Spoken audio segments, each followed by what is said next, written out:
Welcome. Today we are going to discuss about the chapter measurements and experimentation. Now, in order to understand this chapter, we need to know the basics of this chapter. So, in physics, we are going to deal with many quantities. It is different types of quantities. Now, what exactly is quantity? This quantity is divided into two types. One is physical quantity, another is non-physical quantity. Now, what are the physical quantities? Anything that can be measured are known as physical quantity. As you can see this board, the length of this board can be measured. So, this is known as one of the physical quantity. Also, we can measure our room temperature. That also is physical quantity. At the end of this video, you can see the length of this video, that is how much length of this video is made up of. That also can be measured. So that is another physical quantity. Now, what is non-physical quantity? Anything that cannot be measured are known as non-physical quantity. So what are these things? We can see some examples. That is, ideas.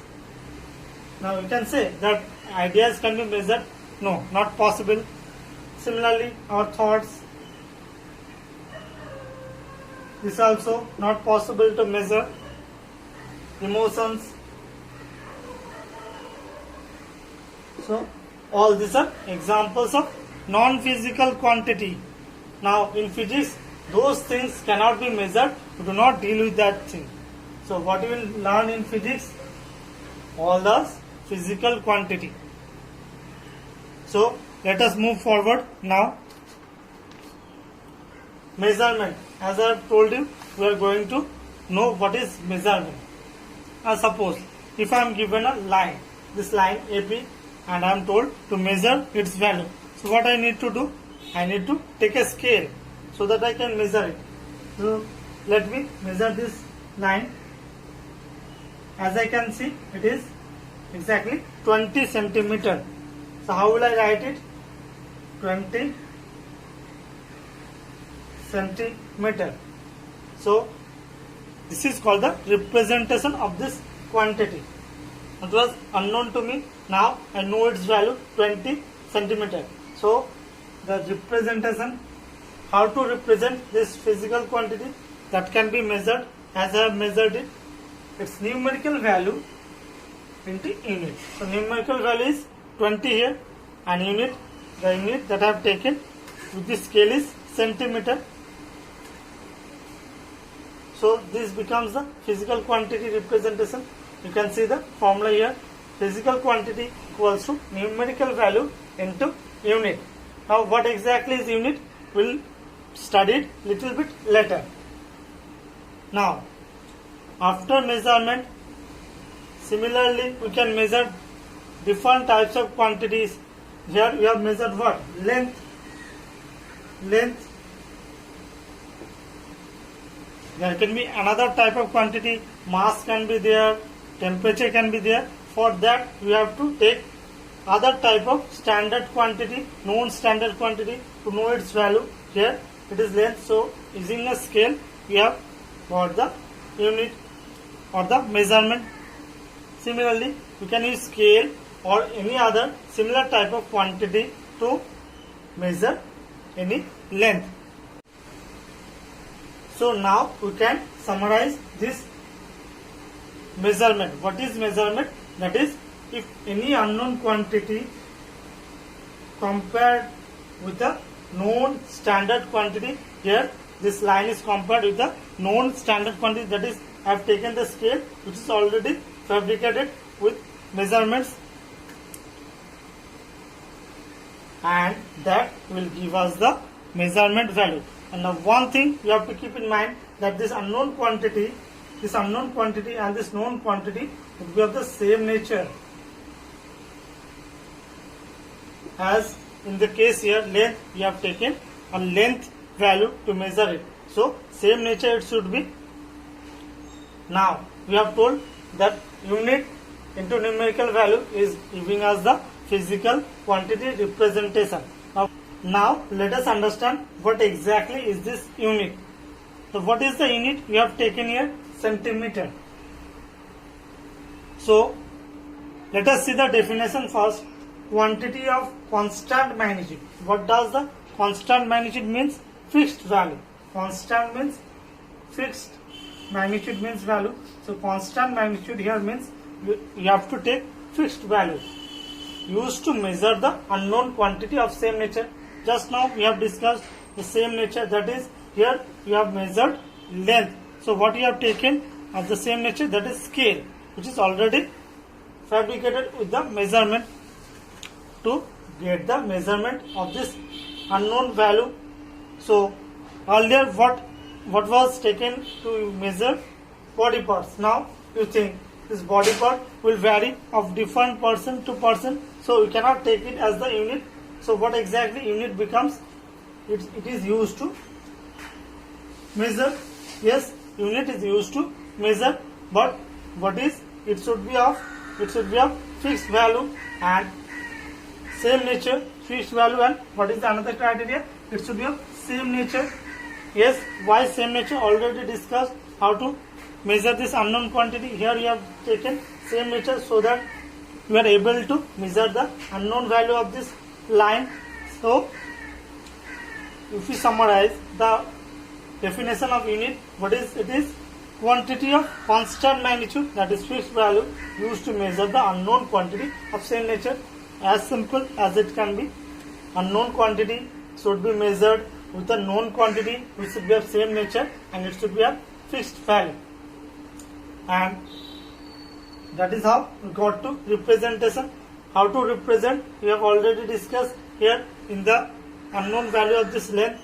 Suppose if I take magnitude of 10 and unit, let us take the same value that we have discussed here, that is numerical value you have taken as 20 into the unit you have taken of the line as centimeter.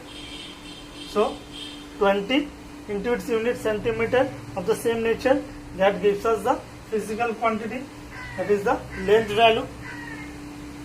Now how to take this unit? As you know, for different quantity it should be different, it cannot be same for all the type of quantity. So how should we choice? What should be the choice criteria for the unit choice? First choice, and the first thing that we should keep in mind, it should be of convenient size. Convenient size. Now what does it mean? Convenient, that if you know that in this world there are very small quantity and also large quantities available. From small quantity we are saying about bacteria that cannot be seen directly with our eyes. So how small it is? So for that you need to take smaller unit. Okay, so you can take micrometer, micron, nanometer, angstrom. Many small units are there. Similarly, to measure distance between two planets, what we take? Light year. So these things we are going to discuss later, how they are related. But now we are discussing about what is the convenient size means. Generally, in measuring distance between two cities, what we take? Either kilometer, or if it is very near, we take meter. These are the two units that are taken to measure the distance between two cities. So this is all about convenient size. First criteria for choice of unit. Second is reproducible. Now what does this reproducible means? Now when you go from one shop to another shop, many person goes to buy cloth. So what is the unit that is taken to measure the cloth and give us the cloth? That is meter. The shopkeeper use the quantity of the standard unit meter, and in terms of meter he gives us the cloth that we want to buy. So now if this is not fixed, suppose this is not fixed, so what will happen? So person to person the cloth buying with the same value will differ. So the same value with the same money will get different cloths, amount of cloth. That should not be done. That is be injustice to all the people, because we should be getting same amount of cloth with the same amount of money. So for that, the unit should be reproducible. It should be available everywhere to every person so that it can be used correctly. Okay. So now the third point, no change with space and time. No change with space and time. So what does this point means? That it should not vary. That is, we have already discussed constant magnitude, fixed value. So if we go to some another place, so that unit should be same. It should not be different at that place. And it will create confusion to the people. How will the same amount give us to another place? What amount of cloth we will get to another place if we go? So it should not vary with that space and time. Next, last point is no ambiguity. So what does no ambiguity? What does this word ambiguity means? It means that there should be no confusion. That is, a normal person should also be able to understand the unit very easily. So what you have discussed just now, that is, in different shops they take 1 meter. Now the shopkeeper don't know what exactly is 1 meter, but he is able to use very easily to give us the cloth. So that should be the nature of the unit. It should be very easy to use. No confusion should be there. Any simple person should be able to understand or use the unit. Now let us learn the types of unit. There are two types of unit. First one is fundamental unit and the second one is derived unit. Now what does this exactly fundamental unit means? You know the meaning of what fundamental is? Basic unit. So what are the important points to be noted in case of fundamental units? That is, they are independent. And you all know what is the meaning of independent? That is, not dependent on any one. Here, that is, fundamental units are not dependent on the other unit. That is, one fundamental unit will not depend on the other fundamental units that is there. Second point that you have to remember, that is, it cannot be changed, and third point is cannot be related. So all this summarize or completes to make a fundamental unit independent. It cannot be changed and it cannot be related to the other unit. So here I make a list for all the fundamental units along with their units and their symbol. So let us see the first fundamental quantity. It is length. We have discussed about it in the previous portion. Unit is meter, that is SI unit is meter and its symbol is M. Next quantity is mass. SI unit is kilogram, symbol is kg. Third one is time. Unit is second, symbol is S. Next is temperature. Unit is Kelvin and the symbol is K. Now note the difference in the symbol of the fourth one and the first three. First three, all the symbols are written in small letter, whereas the fourth one is written in capital letter. Why? Because this is given to the scientist name Kelvin. So that's why for that you have to write this in capital.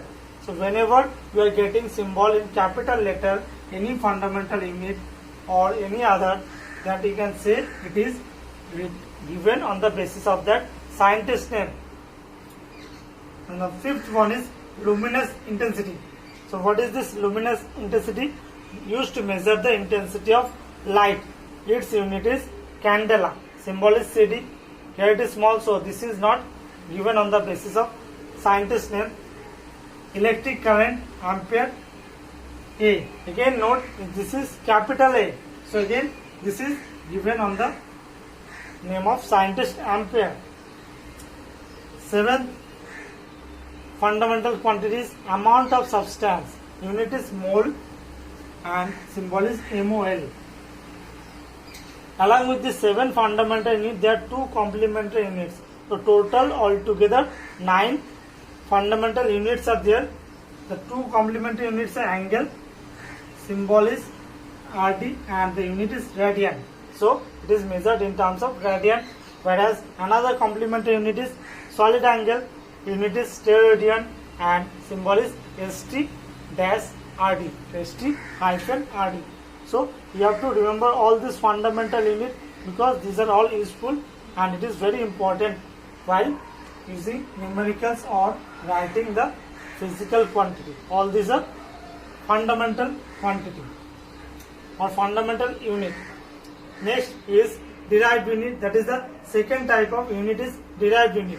What are this? This unit depends on the fundamental unit. So as per the name you can see derived, that is taken on the basis of another. So derived unit, easily you can remember that it is depending on the first unit, that is fundamental unit. And next point is it can be expressed in terms of fundamental unit, that is derived quantity can be written in terms of fundamental units. Now as you know, derived unit will try to derive units of this quantity. This quantity that you will learn here will be useful in class 9 and also class 10. You will be seeing them in 9 and 10. So let us see the first one. First quantity is area. The definition, that is the formula, is length into breadth. Now how to derive the unit? You have to put the unit of this respective value and you will get the, that is respective fundamental quantity, and you will get the derived unit. As you know, length is measured in terms of meter, that is m. Similarly, breadth is also a unit of distance, so it is also measured in meter. Now meter into meter gives us meter square. This is its symbol. Meter square is the symbol of area. Derived unit, we have got it. Now volume. Formula or definition of volume is length into breadth into height. As you see, all these are measured in terms of meter, so we will write it as meter into meter into meter. Now 3 times we are multiplying meter, so it will become meter to the power 3 or meter cube. So this is the symbol of the quantity volume. Now the next quantity is density. Density is defined as mass per volume. So mass is measured in terms of kg, whereas volume you have just derived. What is the unit of volume? That is meter cube. So we will write kg per meter cube. Now this meter cube can be written in the from the denominator to the numerator in terms of minus. You have learned in the chapter of powers or exponents. So kg into meter to the power minus 3. Now this multiplied can be removed and they can be written as like this. There should be a gap, kg, little bit gap, and meter to the power minus 3. You can write in this way, the symbol of density. Next is speed, also velocity. Speed is scalar quantity, whereas velocity is vector quantity. Now this both the quantity are having the same definition formula, so obviously they will have the same derived unit that will derive here. What is the formula? Distance or displacement by time. Displacement d by time t. So what is the, again displacement is measured in terms of meter and time is measured in terms of second s. So again you can write it in the form of meter into s to the power minus 1, that is meter s to the power minus 1. M gap s to the power minus 1 will be the symbol of speed or velocity. Now acceleration. What is the formula here? Velocity by time.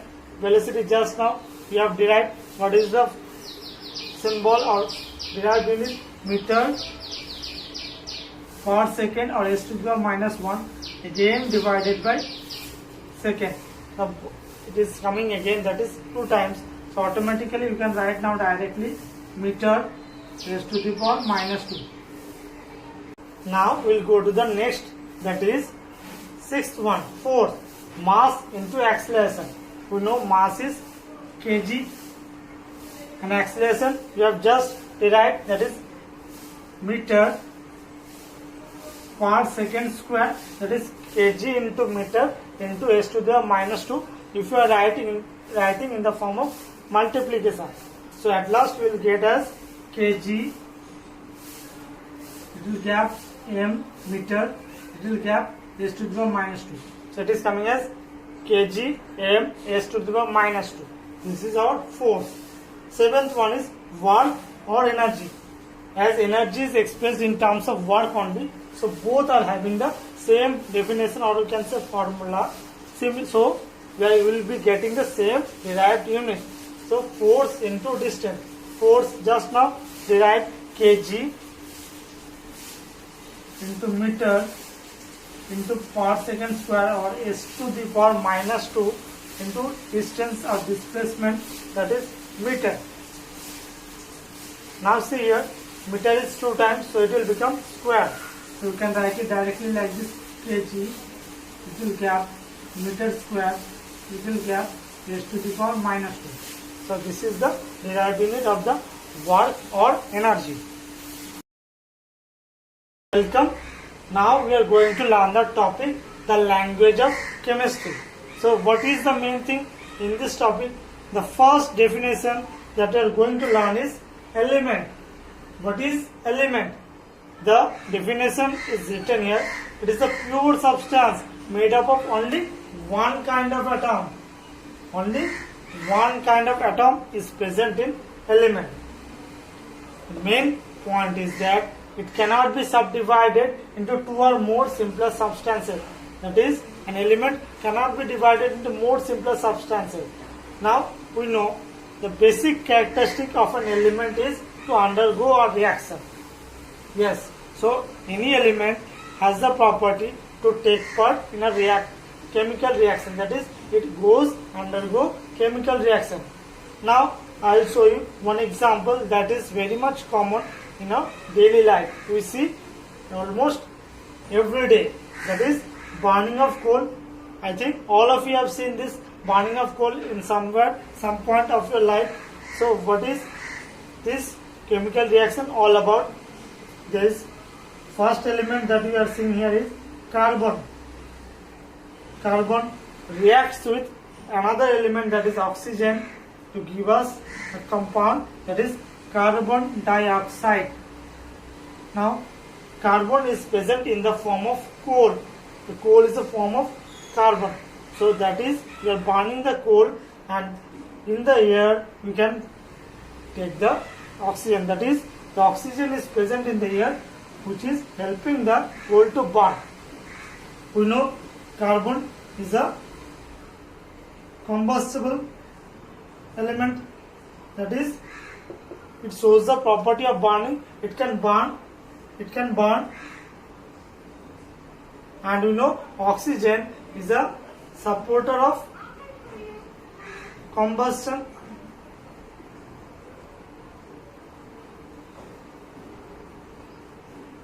So that is, oxygen helps in burning. So carbon with the help of oxygen, that is carbon in the form of coal with the help of oxygen that is present in the air, is going a chemical reaction, and they are forming carbon dioxide. Now see this chemical reaction that I have written. It is written in the form of word equation. Everything is written in the form of word.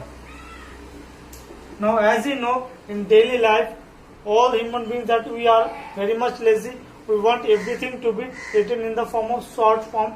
Another thing is that, another way you can say that to utilize the time more efficiently, that is, if we go on writing in the form of word equation, it will take much time than to write in the form of short form. Now that's why the second definition comes to us, that is symbol. What is symbol? That is, it is a short form of an element. Any element is represented in the form of, that is short form, which is known as its symbol. Now the first scientist to give us the symbol of element was John Dalton. You have already heard the name of the scientist, John Dalton. In the year 1807, he suggested that all the elements should be given symbol with a simple symbol, that is a figurative symbol. Element should have a simple figure to denote it as its symbol. So first of all, he gives symbol to the element oxygen. What was the symbol? A simple circle. He used to denote a simple circle as the symbol of oxygen. Then what he did? In case of hydrogen, he used a simple circle and in the center he put a dot. This was the symbol used to denote hydrogen. Next, he gave symbol to the element nitrogen. He used the circle, simple circle, and divided into two equal parts. So this became the symbol of nitrogen. Then he gave symbol to the element sulfur. What was the symbol? He divided this circle into 4 equal parts. Now, what is the problem in this case of in this type of symbol that John Dalton used, that is figurative symbols? As you know, today there exist 118 elements altogether. So, to memorize all the types of symbol of 118 elements is very much difficult. It is not possible to remember all this symbol. It will be very confusing. So there comes another scientist, Johannes Jacob Berzelius. You should remember Berzelius. In the year 1814, he came up with a different idea that became, that is a method suggested by him, is now taken as the symbol representation. That is, he came up with 3 ideas.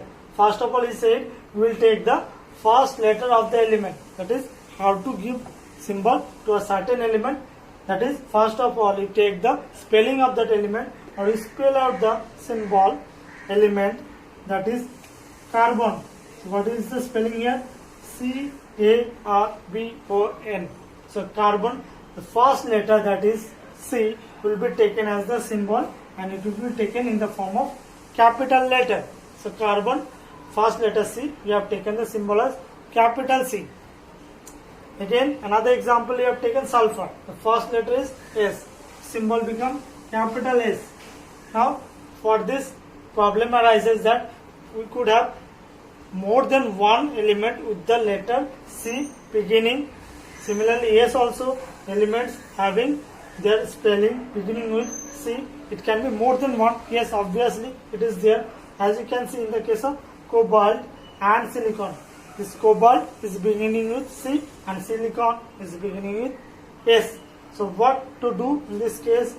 In this case, he suggested that you will take the first letter and another letter in the form of first letter will be capital and the next letter will be small. That is, for cobalt it will become capital C and then small o. Similarly, for silicon it will become capital S and small I. So, next idea was to take the first letter and the next letter with a combination of capital and small, as in the case of cobalt and silicon you have seen.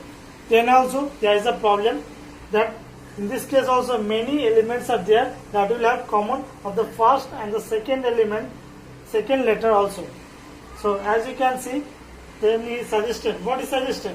He suggested that in that case we will take the Latin name of that element, that is, we can see with the example, copper.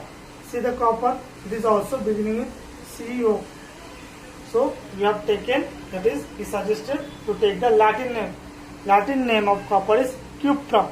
So what will be the symbol now? Capital C and the next letter is U, small u. Similarly, in the case of sodium, Latin name is taken natrium. The first letter is N and second letter is A. The symbol becomes Na. So this is the way he suggested to give the symbol to the element, which become the modern way of representing every element in the form of symbol. Now the next topic that we are going to learn is valency. Now valency has two definitions. First of all, we will learn the valency with the help of the first definition, that is here number of hydrogen atoms that combine with one atom of an element to form a compound. So what is the definition showing here? That we will take such element that will combine only with hydrogen to give us the valency. So we will see 3 examples to understand what this definition is trying to say and what the valency we are getting. So let us first take example of chlorine. Symbol of chlorine is Cl. Now what you have to do here, you have to think of a compound where chlorine reacts only with hydrogen, no other atom, then only you can get the valency in terms of the number of hydrogen atoms. So I think all of you have got it. Yes, HCl. HCl is the compound, that is hydrogen chloride is the compound where chlorine reacts with hydrogen only to give us the compound. So how many hydrogen is present here, or how many hydrogen atom is present here? Yes, only 1. So 1 is the valency of chlorine. We are getting the value 1. Now another element we will think is oxygen. O is the symbol of oxygen. Now you have to think of a compound that is only hydrogen and oxygen. Yes, very common, water, H2O. This is very much common compound. We have been using H2O. Now we will see the number of hydrogen atoms just like the previous one. Yes, 2 atoms of hydrogen. So valency of oxygen becomes 2. Let us take one more example or element, that is nitrogen. Now you have to think of a compound where nitrogen reacts with only hydrogen to give us a compound. Yes, the compound is ammonia, NH3. So just like the previous 2, we have seen here 3 hydrogen atoms. So the valency of nitrogen is 3. Now, as you know, valency has got 2 parts. One is the number part, another is the charge part. So what we are missing here? Here we are missing the charge part. So another problem in this case is that all the elements cannot react with hydrogen only. So we will not get the exact valency. We are not getting the charge, and we also are not possible to combine all the elements with hydrogen. So for this limitation, there comes another way of defining valency that we are going to discuss now. Let us now go to the next definition of valency. What is the next definition saying? The number of electrons lost by a metal or the number of electrons gained by a non-metal to attain stable electronic configuration. So this is the criteria to understand the next definition. Stable electronic configuration. For that, what is done? Electrons are lost, that is by metal, or electrons are gained, that is by non-metal. To get the valency in this term of definition, what is the most important thing is you should know how to write the electronic configuration of a particular element. That is, you should be able to know how to write the electronic configuration of particular element. Then only you will be able to get the valency. So there are many rules in case of finding the valency with this definition, but we will go with the simpler way to understand for now. We have taken the first 3 cells where the number of electrons in first cell is 2, and in the second, number of electrons that can be taken in the second cell is 8, whereas in the third cell total number of 18 electrons can occupy the third cell. So these are the first 3 cells where the number of electrons occupied possible is given as 2, 8 and 18. Another thing that you should know is in the valence cell, that is the last cell, there should be 8 electrons to make it a stable element.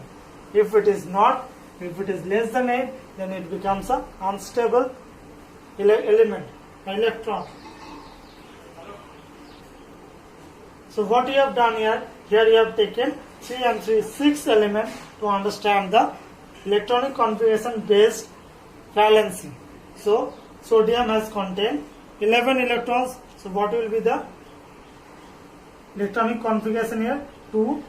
Then in the second cell 8. So in the third cell it is 1. Now to gain or to make it stable, what you have to do, what is the element sodium needs to do? It needs to get rid of this one electron in the last cell, then it automatically will have 8 electrons in the second cell and it will become stable according to the definition. So what you have to do?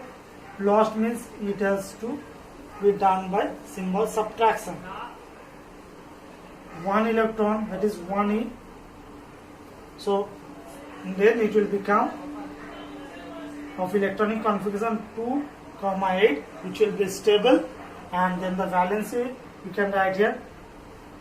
The simplest way to understand is that it is losing electron, 1 electron, that is losing. Negativity means it is gaining positive charge, that means it is becoming positively charged. How much? 1. So sodium, that is Na1 plus. 1 plus is the valency of sodium. Similarly, we will see the element magnesium. The total number of electrons is 12. So the electronic configuration is 2, 8, 2 as per the first 3 cells. So again you can see 2 electrons are present in the last cell, which is making it unstable. So to make it stable, what it needs to, similarly like sodium, it should also lose electron. But here it should lose 2 electrons. So minus 2 minus 2 electron. Electron is represented by E minus, and 2 is the number of electrons. Again it will become 2, 8 electronic configuration. So what will be its valency now? Magnesium is losing 2 electrons, so it is again becoming positively charged, but twice, that is 2 plus. Mg2 plus is the valency. 2 plus is the valency of magnesium. Another element is aluminium. Here the electronic configuration is 2, 8, 3. So 3 is the number of electrons that is present in the last cell, which it needs to get rid of. That is minus 3 minus. So again it will gain a stable electronic configuration of 2, 8. So you can write aluminium valency as 3 plus. Okay, so you have got the sodium valency as 1 plus, as it is losing 1 electron. Magnesium as 2 plus, as it is losing 2 electron. Aluminium as 3 plus, as it is losing 3 electrons. Now let us move to the other side to see the other 3 elements. First element is chlorine. Electronic configuration is 2, 8, 7. Now you see in the last cell it is 7. So if it can get 8 electrons, it will become stable. As you have learned, the valence cell, it should be 8 electrons. So for that it needs 1 electron more. So it will try to gain it. Chlorine gains atom. So automatically gaining means we will take it as plus 1 E minus. So 1 electron it will try to take gain. So automatically what will become the stable electronic configuration? 2, 8, 8. As you see now, last cell is 8. So it is stable, which is needs to be. Now gaining electrons means what? It is gaining negativity, that means negatively charged. So chlorine has gained how many electrons? 1. So 1 minus. So 1 minus is the valency of chlorine. Now let us go to the next, sulfur. So electronic configuration of sulfur is 2, 8, 6. So now you can see there is 6 electrons in the last cell. So it has to take 2 more electrons to make it stable. So plus 2 E minus. So it is becoming 2, 8, 8. Stable electronic configuration. So the valency of sulfur is becoming, yes, 2 minus. So 2 minus is the valency of the element sulfur. Now similarly let us see the nitrogen. What is the electronic configuration here? 2, 5. So you can see in the second cell it is 5. What it needs to be stable? 8. So here it has to gain 3 electrons, 3 E minus. So it is stable now with the electronic configuration of 2, 8. So the valency of nitrogen automatically is negatively charged and it is 3. So 3 minus. Now you can see chlorine has gained 1 electron, so it has valency of 1 minus. Sulfur has gained 2 electrons, it has gained, so valence is 2 minus. Similarly, nitrogen has gained 3 electrons, so it has valency 3 minus. So we have